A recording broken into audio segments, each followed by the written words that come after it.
The phone wouldn't stop vibrating.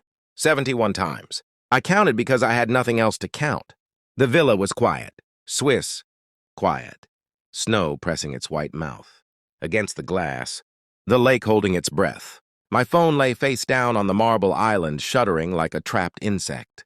I didn't touch it. The message that started it all still burned behind my eyes. If you want to join Thanksgiving, come wash the dishes. My daughter-in-law's voice had been sharp enough to draw blood, even over the phone. In the background, my son laughed. The sound landed wrong, a thin, careless laugh, the kind you use when you want to pretend cruelty is a joke. You have no room here, my son said after.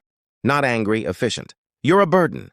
Burden. I had repeated the word after the call ended, tasting it. A word you use for boxes, for debt, for bodies. I had lived in my car by then for 3 weeks. Slept upright so my spine wouldn't lock. Learned the geometry of parking lots and the mercy of gym showers. Learned how quickly a life can be folded and shoved under a seat. I had believed that was the end. Then the CEO found me. Now the phone kept vibrating and the snow kept falling. And the lake kept pretending nothing in the world was wrong. I poured another finger of whiskey. Didn't drink it. I waited.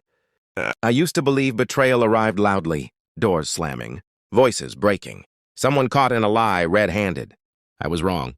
Betrayal is efficient. It tidies up after itself. It began with small erasures. My mail redirected without asking. My tools misplaced. Family conversations that ended when I entered the room. The slow revision of my past. My sacrifices reduced to anecdotes. My authority to inconvenience. My son had started speaking about me while I was still there. Dad's old school, he'd say, smiling. Dad doesn't really get how things work now. His wife, sharp-eyed, soft-voiced, would nod, already rearranging the furniture in her head. Then came the paperwork. Power of attorney documents slid across. The table, just in case. A casual suggestion that I sell the house and move in with them.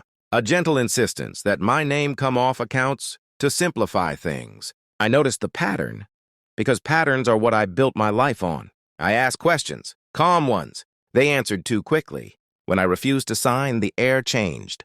The house grew smaller. The smiles thinned.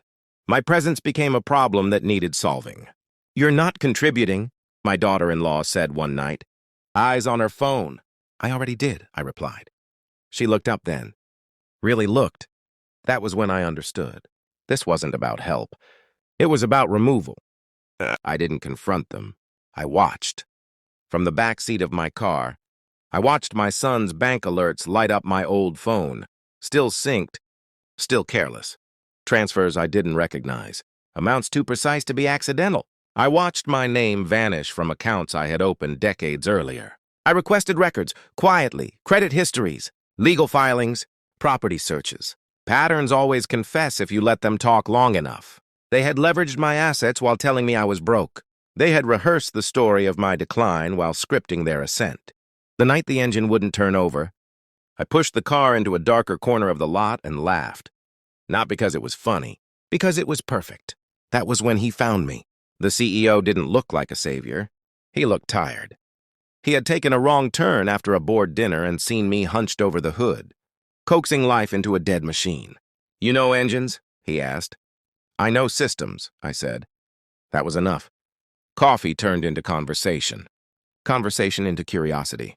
Curiosity into a background check that surprised him. You build half of what I use, he said later, voice careful. Why are you here? I trusted the wrong people, I said. He nodded. No pity. Just recognition. He offered me a consultancy. Temporary, discreet. I accepted. I never told my son. The truth arrived in a thin envelope. Certified unavoidable. Inside, a forensic accounting report. Clean, methodical, merciless. My signature forged. My funds siphoned.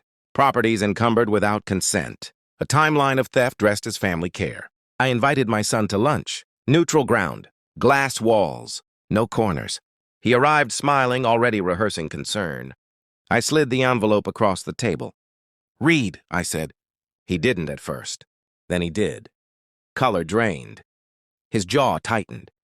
His wife, who had insisted on coming, leaned in, then recoiled as if burned. This isn't, she started. It is, I said. Silence spread between us, thick and public. My son looked at me then. Really looked. Not as a burden. As a problem he hadn't solved. I didn't raise my voice. I didn't threaten. I told them what was already done. The assets were frozen. The transfers reversed. The signatures flagged.